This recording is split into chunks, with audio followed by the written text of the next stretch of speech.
오늘의 본문을 보시면 바울이 인간의 내면의 갈등, 즉 하나님의 법을 따르고자 하는 마음과 죄의 법에 사로잡힌 육체 사이의 그 싸움을 고백하는 내용입니다. 자신이 원하는 것과 실제로 하는 것, 자신이 원하는 것은 하나님의 뜻이지만 실제로 내가 하는 것은 죄를 말하며 인간의 연약함을 고백하는 순간입니다. 우리 모두가 공감할 수 있는 어떤 신앙의 현실이 아닐까 생각합니다. 바울은 죄를 단순히 행동의 문제가 아니라 내 속에 거하는 힘이라고 묘사를 합니다. 힘이라는 건 무엇입니까? 힘. 단순히 나쁜 행동이 아니라 인간 안에 뿌리 박혀있는 어떤 강력한 영적 세력을 의미합니다. 개인의 의지로 통제되는 것이 아니며 23절에 뭐라고 나오냐면 내 지체 속에서 한 또 다른 법이라고 얘기하잖아요. 이것은 일정하게 작동하는 원리를 얘기를 해요. 그러니까 중력처럼 늘 끌어당기는 어떤 힘을 얘기를 하는데 내가 아무리 선을 행하고 싶다 결심하더라도 내 안에는 항상 그 결심을 끌어내리려는 그 거스르려는 또 다른 이가 있다는 것이죠. 영적 자아로는 하나님의 법을 즐거워하지만 육체는 죄의 법에 사로잡혀 있는데 이것을 바울은 뭐라고 얘기하냐면 전쟁이라고 얘기를 합니다. 그러나 24절 이후에 바울의 모습을 보시면 절규와 동시에 감사로 이어지는 모습을 볼 수 있어요. 24절에는 나는 공고한 사람이로다 하면서 이 사망의 몸에서 누가 나를 건져주냐 했는데 바로 25절에 우리 예수 그리스도로 말미암아 하나님께 감사하리로다 라고 감사로 이어지고 있거든요. 이것이 오늘의 말씀의 전체적인 내용입니다. 오늘 본문은 바울이 깨닫기 전까지 모습을 우리는 모순이라고 얘기를 합니다. 모순이라는 것을 이제 사전적 의미로 찾아보면은 서로 명제끼리 서로 맞지 않아서 논리적인 이치의 어긋남을 얘기를 해요. 어느 한쪽은 참을 결론을 내어놓고 다른 한쪽으로는 거짓을 결론으로 내어놓는 식으로 값이 맞지 않는 경우를 얘기하는 것이죠. 이 모순이란 단어가 어디서부터 시작된지 아십니까? 중국에서 시작되었습니다. 근데 여러분 모두 다 아시는 이야기 중에 하나인데요. 무기를 파는 상인이 있었습니다. 만 얘기해도 아시나요?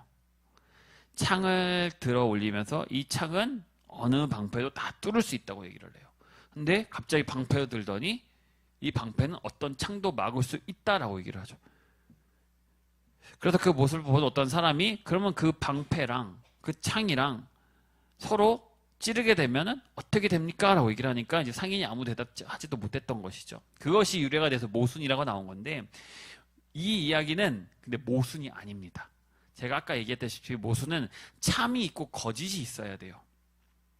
근데 이것은 무엇일까? 둘 다 거짓이잖아요. 그래서 이제 참이 존재하고 그것의 반대 거짓이 있을 때 모순이 적용된다고 하는데 바울이 자신이 원하는 것은 하나님의 뜻, 그러니까 참이라는 것을 따르는 것이지만 즉 거짓을 행함으로써 모순이라고 얘기를 하는 것이죠. 사순절 기간이 오면 우리는 이렇게 얘기를 좀 많이 합니다. 자신을 돌아보는 시간을 갖게 되죠. 기도나 금식이나 절제나 회개의 시간을 보내면서 마음속에 이런 질문을 하게 됩니다. 나는 왜 내가 원하는 대로 살지를 못할까? 또는 왜 나는 늘 같은 죄를 반복할까? 말씀 듣고 기도하고 찬양하고 이런 생각을 합니다. 그래, 지금부터는 다르게 살아야지. 이번 주부터는 정직하게 살아야지. 마음을 다잡지만 우리 이제 다이어트 마냥 작심삼일이라는 말이 있죠. 다시금 예전의 모습이나 익숙한 자리, 똑같은 나 자신을 마주하거나 발견하게 됩니다. 그러면서 또 이러죠. 나는 왜 이렇게 연약할까? 왜 이럴까? 왜 이 모양일까? 좌절, 죄책감, 자기 혐오, 그 안에서 우리는 모순을 굉장히 많이 경험하게 됩니다. 모순이라고 생각하는 이유는 참이 무엇인지도 아는데도 불구하고 거짓을 행동하고 있기 때문이에요. 그러나 이 갈등은 단지 우리의 개인적인 실패 때문이 아닙니다. 인간의 존재 그 자체는 깊은 그 비극이고 신앙의 여정 가운데 누구나 겪는 싸움이라고 얘기를 하죠. 그러니까 바울이 뭐라고 합니까? 전쟁이라고 얘기를 하는 거예요. 사도 바울도 똑같이 고백을 합니다. 15절에 보시면 내가 행하는 것을 내가 알지 못하노니 원하는 것은 행하지 않고 도리어 미워하는 것을 행한다라고 얘기를 하잖아요. 그는 자신 안에 있는 선한 의지와 실제 삶 사이의 극심한 괴리를 고백하는 거예요. 너무 괴로운 거예요. 너무 괴로워. 행하고 싶지 않은 것을 행하고 오히려 미워하는 것을 반복한다 그거죠. 마치 두 사람이 내 안에 사는 것처럼 의지를 가진 나와 그 의지를 배반하는 또 다른 내가 있다라는 거예요. 이 고백은 반지 바울의 경험이 아닙니다. 이것은 우리 모두의 고백이라는 것이에요. 말씀 앞에서 감동받고 무릎 꿇고 그 순간에도 삶의 자리에선 여전히 죄에 흔들리고 넘어지는 우리가 있고, 사순절은 바로 이렇게 모순된 나를 직면하는 시간입니다. 그리고 이 모순 속에서 우리는 다시 은혜를 갈망하는 마음으로 나가는 것이죠. 바울은 자신의 내면에서 벌어지는 그 갈등을 뭐라고 얘기하냐면요, 21절에 보시면 선을 행하기 원하는 나에게 악이 함께 있다라고 얘기를 해요. 그리고 22절, 23절에 보시면 내 속사람은 하나님의 법을 즐거워하지만 내 지체 속 다른 법, 즉 죄가 나를 사로잡는다라고 얘기를 하거든요. 이것은 단순히 내가 가끔 잘못했어요 라고 하는 그런 고백의 수준이 아닙니다. 바울은 실수나 나쁜 습관처럼 그런 단어로 말을 축소시키지 않고 인간 존재에 깊숙이 뿌리 박혀 있는 죄의 실체를 얘기하고 있거든요. 죄는 단순히 행동의 문제가 아니라 내 안에 살아 움직이는 또 다른 법이라는 거예요. 또 하나의 인격처럼 작동하는 힘이라는 것이거든요. 그래서 바울은 이 죄를 내 안에 있는 다른 법이라고 얘기를 하는 거예요. 이 법은 하나님의 법을 기뻐하는 내 속사람과 끊임없이 싸우고 나를 계속해서 죄로 끌고 갔다라는 것이죠. 쉽게 예를 들자면 우리가 누군가를 이렇게 용서하고 싶다고 진심으로 생각할 때가 있잖아요. 그런데 마음으로 이제 얘기를 하죠. 나도 사람인데, 사랑받고 싶은 사람인데 이 사람을 품어야지 라고 생각을 합니다. 그런데 그 사람을 다시 마주하는 순간 어때요? 감정이 불타오르고 얼굴이 굳어지고 나도 모르게 그 사람에게 차가운 말, 행동도 차갑게 바뀌는 데가 있죠. 말씀을 읽고 찬양을 듣고 기도하면서 막 뜨거워집니다. 제가 늘 얘기했던 것이죠. 화려함 속에서 굉장히 감동받아 찬양을 합니다. 주님, 이번 한 주는 정말 정직하게 사랑하면서 살겠습니다. 다짐하지만 일터로 돌아가면 어떻게 돼요? 짜증, 게으름, 이기심, 비교, 정욕, 말과 행동의 습관들이 여전히 나를 지배하잖아요. 그런 것뿐만이 아니라 살아가면서 생기는 불안, 불신, 초조함, 두려움도 나를 지배하죠. 새롭게 살고 싶은 내가 있지만 익숙한 방식으로 살아가는 나도 여전히 존재한다는 거예요. 제가 이제 계단을 뛰어 내려가다가 이제 무릎을 살짝 삐끗해갖고 이제 아픈 거예요. 그래서 이틀 동안 막 참고 열심히 아파서 있다가 도저히 안 돼서 이제 그저께 병원을 갔더니 이제 물이 좀 많이 차서 굽혀지지가 않더라고요. 그래서 물을 빼고 이제 스테로이드를 넣고 막 계속 갔는데 이제 항생제를 주거든요. 근데 저는 이제 약이니까 그냥 먹다 말다 해요. 근데 이제 사모가 무슨 얘기하냐면 항생제는 한 번 멈추면 안 된대요. 중간에 멈추면 이 싸우던 항생제가 다른 그 나쁜 거한테 먹혀갖고 하루 건너서 먹게 되면 아니면 뛰어 먹게 되면 이 항생제가 들어왔을 때 얘가 이미 적응한 상태라서 소용이 없대요. 그러니까 이 항생제를 다시 못 쓰는 거죠. 그러니까 늘 죄가 우리 마음속에 있는데 이것을 없애기 위해서는 뭘 해요? 계속 하나님과의 교제를 통해서 계속 집어넣어야 된다는 거예요. 이것은 우리 몸 안에 계속 있는 존재예요. 그러니까 이것을 계속 속에서 하나님을 집어넣지 않으면은, 우리 마음속에 십자가를 집어넣지 않으면 우리는 결국에 뛰었다 나왔을 때 다시 들어갔을 때 이것은 이미 적응된 상태라는 것이죠. 새롭게 살고 싶은 내가 있지만 익숙한 방식으로 살아가던 내가 나를 계속 먹어버린다는 거죠. 그래서 바울은 얘기를 하는 거죠. 내 마음은 하나님 법을 즐거워하지만 내 육신은 죄의 법에 사로잡혀 있다는 것이에요. 결국 그는 이렇게 얘기합니다. 23절에 나는 내 지체 속에서 한 다른 법이 내 마음과 싸워 나를 죄의 법 아래로 사로잡아 오는 것을 본다. 이 고백은 단지 신앙이 약한 사람이 이야기가 아닙니다. 이것은 성령을 받은 그리스도인, 그리스도를 사랑하고 진지하게 믿음의 길을 걷고 있는 사람 안에서 벌어지는 것이에요. 누구에게나 이루어지는 것이 아닙니다. 믿음이 클수록 더욱더 죄에 민감해질 수밖에 없고요. 하나님을 사랑할수록 내 모순이 더 깊어진다는 거예요. 이 전쟁은 우리를 낙심하게 만들 수도 있는 것입니다. 나는 안 되는 사람이다. 나는 왜 이렇게 변화가 없을까? 하지만 이 내면의 갈등은 오히려 우리가 은혜를 붙들고 살아가야 할 이유를 만들어주는 것이죠. 바울의 고백은 죄에 무너진 고백이 아니라 죄가 그 실체 있는 그대로 정직하게 드러내는 그의 고백이자 하나님 앞에서의 고백인 거예요. 그리고 이 정직한 무엇을 열어주냐? 은혜를 향한 문을 열어준다는 것이죠. 사순절을 이 모순이라는 것을 직면하는 시간입니다. 사순절을 보면 보통 금식을 한다거나 인터넷 사용을 줄인다거나 어떤 분은 뭐 커피를 끊겠다. 또 자신이 좋아하는 어떤 취미를 끊겠다. 그런데 뭐예요? 사순절이 끝나면 다시 시작하잖아요. 그건 뭐 그 사순절, 고난주간, 부활절 다 지나면 그대로 돌아오는 그 모순을 발견하는 것이죠. 단순히 절제, 인내하는 것이 아니라 그런 것은 사순절의 기간이 아닙니다. 더 깊은 목적은 우리 안에 모순을 정면으로 바라보는 시간이라는 것이죠. 24절 첫 줄에 뭐라고 나옵니까? 오호라 나는 곤고한 사람이로다. 이 쉬운 성경으로 보시면 공고한 사람을 뭐라고 얘기하냐면 오호라 나는 비참한 사람이구나 라고 번역돼요. 그러니까 공고라는 단어는 심한 고난을 겪는 사람 또는 비참한 사람을 의미합니다. 벗어날 수 없는 절망의 감정, 자기 자신에 대한 깊은 환멸, 죄에 대한 비참한 자각. 즉 바울은 지금 선을 행하고자 노력하고 있지만 항상 실패하는 자신의 모습을 보고 자신에게 전혀 선을 행할 능력이 없다는 그 절망감과 비참함을 탄식하는 거예요. 그래서 나는 공고한 사람이다 라고 얘기를 하는 거예요. 여기서 나오는 선은 뭐 우리가 뭐 착한 일 하는 것 그런 것만 얘기하는 것은 아닙니다. 하나님이 기뻐하시는 일을 말하는 것이에요. 이거는 바울의만의 고백이 아니죠. 우리가 평소에 회피하고 싶은 감정과 똑같습니다. 그래서 이 사순절은 이 회피하고 싶은 내 모습과 마주하는 시간이에요. 바울은 이 바울의 고백이 되게 재밌는 게 뭔지 아십니까? 이 고백에 대해 두 가지 학술이 있었어요.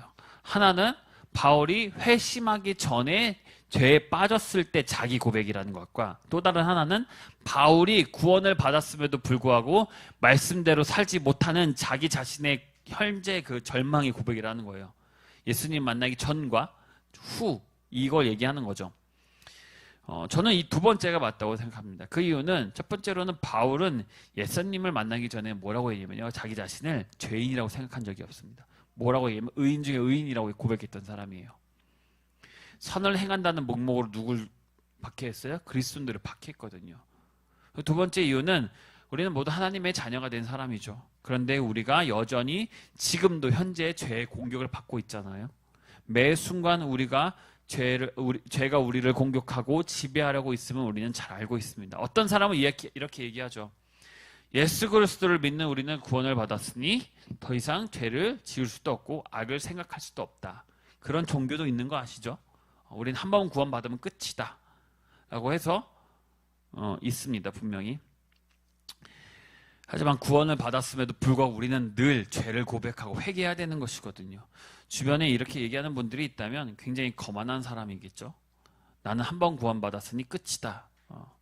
우리는 죄 안에 있는 사람입니다. 이것이 절대 변화되지 않습니다. 구원을 받았음에도 불구하고 우리 안에는 선한 마음, 아름다운 생각만 가득 차 있는 것은 아닙니다. 시시각각 나쁜 것을 생각하고 온갖 죄가 우리를 지배하죠. 그렇다고 해서 예수님을 믿고 구원받은 것은 아무런 쓸모가 없는 것이냐? 그래서 믿지 않는 사람들이 예수님을 믿고 구원받아야 할 이유가 없는 것 아니냐? 그래 봤자 똑같은 죄인인데 왜 모델로 구원을 받겠냐? 그러면 이제 이런 질문이 하나 생깁니다. 우리는 구원을 받았는데 왜 여전히 죄의 공격에 시달리는 것일까? 왜 여전히 죄에 넘어지고 여전히 모순된 삶을 살아가는 것일까? 분명히 나는 예수님께 하나님께 구원받았다고 했는데 왜 나는 계속 죄를 짓는 거야? 그리고 또 묻게 되죠. 그렇다면 예수님을 믿는 것이 무슨 소용이 있느냐? 나 구원받았다면서 그런데 왜 이토록 나는 연약하고 이중적이고 살아가는 것일까? 방금 말한 제 질문이 누가 한 고백인지 아십니까? 방금 지금까지 설명드렸던 바울이 던진 고백입니다. 즉 바울만의 고백이 아니라 우리들의 고백이라는 것이죠. 결론입니다. 저는 이번 설교를 준비하면서 놀란 것 중에 하나가 바로 이 부분이었어요. 내가 평소에 생각했던 질문이 나를 처참하게 무너뜨리고 있던 질문이 말씀 안에 있는 것이구나. 나만이 생각했던 것이 아니라 이미 오래전부터 인간의 가진 본성이구나. 죄라는 것은 어떤 시점에서부터 탁 생기는 것이 아니라 아예 내 안에 있는 것이구나. 그런데 더 놀라운 것은 그 질문의 답이 이미 나와 있다라는 것입니다. 오늘 본문의 25절 한번 읽어볼까요? 다 같이 25절 띄워주십시오. 시작. 우리 주 예수 그리스도로 말미암아 하나님께 감사하리로다. 해답은 나에 있는 것이 아니라 내 바깥에 있는 것입니다. 바울은 절규하죠. 오호라, 나는 공고한 사람이로다. 이 사망의 몸에서 누가 나를 건져내랴. 사망의 몸이 뭐예요? 죽은 몸이잖아요. 나는 지금 죽은 몸이에요. 살아있다 하더라도 내 몸은 다 죽은 것이에요. 근데 이것을 건져낼 수 있는 분이 있대요. 누구예요? 오직 예수 그리스도 뿐이래잖아요. 내 안에 있는 것이 아니라는 것이에요. 바울은 자기의 안을 깊이 들여다본 거예요. 율법도 의지도 경건도 굉장히 열심히 하는 사람이지만 그 모든 것이 나를 구해낼 수는 없는 것이구나. 그 안에는 죄가 있고 모순이 있고 끝없는 갈등만 있는 것이구나. 그런데 이 절규는 뭐라고 외칩니까? 곧 감사의 외침으로 변하는 순간이잖아요. 24절하고 25절에 틈이 있는 것이 아니에요. 바로 확 고백으로 바뀝니다. 이 짧은 선언이야말로 바울의 신앙 전체에 나아가 복음의 핵심을 요구하는 얘기입니다. 바울이 이토록 절망해서 고백에서 갑자기 감사를 외친 이유가 있습니다. 그 분명한 그 이유가 자신 안에 해답이 없다는 것을 알았기 때문이에요. 하지만 예수 그리스도 안에는 해답이 있다는 것을 알았잖아요. 바울은 마침내 깨달은 것이에요. 나는 나를 고칠 수가 없구나. 내 행함이 절대로 구원이 이루어질 수 있는 것이 아니구나. 하지만 그리스도는 나를 구하시는구나. 내 의지가 아니라 그분의 순종이, 내 열심이 아니라 그분의 은혜가, 내 고백이 아니라 그분의 십자가가 내 유일한 소망이구나 하는 것을 깨달은 거예요. 그 순간을 25절 한 구절에 딱 담아 있는 것입니다. 더 이상 설명할 필요도 없던 것이에요. 그 전에는 엄청난 많은 것들이 다 막 얘기하잖아요. 십몇 절 동안 계속 고백하잖아요. 나는 나쁜. 근데 딱 한 절로 구원합니다. 예수 그리스도로 말미암아 하잖아요. 예수님을 바라보니까 뭐가 터져 나온 거예요? 감사가 터져 나온 겁니다. 그리스도께서 계시기 때문에 내가 여전히 죄와 싸우고 있을지라도, 여전히 넘어지고 있을지라도 나는 포기하지 않았다라는 것을 확신할 수 있습니다. 예수님이 십자가에 죽으신 것은 우리가 완벽하기 때문이 아니라 우리가 끊임없이 모순되고 실패할 줄 아셨기 때문에 그렇게 하신 것이에요. 예수님은 우리의 모순을 모르고 계시지 않습니다. 오히려 그 모순을 안고 그 무게를 짊어지고 어디로 가셨습니까? 십자가로 가셨거든요. 예수님은 우리 안에 모순을 아십니다. 그분은 우리가 얼마나 쉽게 변덕스럽게 변하고 우리가 얼마나 쉽게 타협하고 얼마나 자주 넘어지는지를 알고 계신 분입니다. 그러나 그 모든 것을 아시면서도 우리를 정죄하지 않으셨거든요. 오히려 그 모순을 그분의 어깨에 짊어지셨잖아요. 그분이 대신 짊어지셨잖아요. 그분은 완전한 순종으로 우리를 대신 죄의 형벌을 감당하셨습니다. 예수님의 십자가는 말합니다. 너의 실패를 나는 알고 있다. 그러나 나는 너를 끝까지 사랑한다 라고 얘기하셨잖아요. 사순절은 내가 얼마나 잘 참았는가를 자랑하는 시즌이 아닙니다. 사순절은 나는 참을 수 없을 만큼 연약한 존재지만 그럼에도 불구하고 날 포기하지 않는 주님이 계신다는 것을 다시 기억하는 시간입니다. 내가 할 수 있는 일은 단 하나입니다. 그 은혜를 붙들고 사는 것. 바울이 한 것처럼 오호라 나는 공고한 사람이구나 하는 그 절규의 자리에서 곧이어 감사합니다라고 외치는 것이죠. 여러분 안에 있는 모순을 부끄러워하지 마시길 바랍니다. 하나님은 그것을 모르지 않습니다. 중요한 건 그 모순을 숨기는 것이 아니라 바울처럼 고백하는 것입니다. 그리고 그 고백 위에 하나님은 용서와 회복의 은혜를 부어주십니다. 이 사순절 기간 동안 내가 얼마나 거룩한가를 증명하기 애쓰기보다 내가 얼마나 죄인인지, 그럼에도 불구하고 하나님이 얼마나 좋으신 분인지를 더 깊이 경험하는 그런 사순절을 보내시길 바랍니다. 우리 시간 다 같이 기도하겠습니다. 주님, 모순된 나의 삶을 정직하게 직면하게 하여 주시옵소서. 위선을 포장하지 않고 내 안의 이중성을 주님 앞에 솔직히 드러내며 회피하지 않고 바울의 모습처럼 애통함으로 나가게 하여 주시옵소서. 예수 그리스도의 십자가만이 제 소망임을 고백합니다. 나의 노력과 의지가 아니라 오직 예수님의 은혜로 살아가는 저희가 되게 하여 주시옵소서. 나의 삶은 주님뿐이며 내 열심이 아니라 주님의 은혜가 내 고백이 아닌 예수님의 십자가가 내 유일한 소망임을 깨닫게 하여 주시옵소서. 모두 같이 주여 한번 외치고 기도하겠습니다. 주여!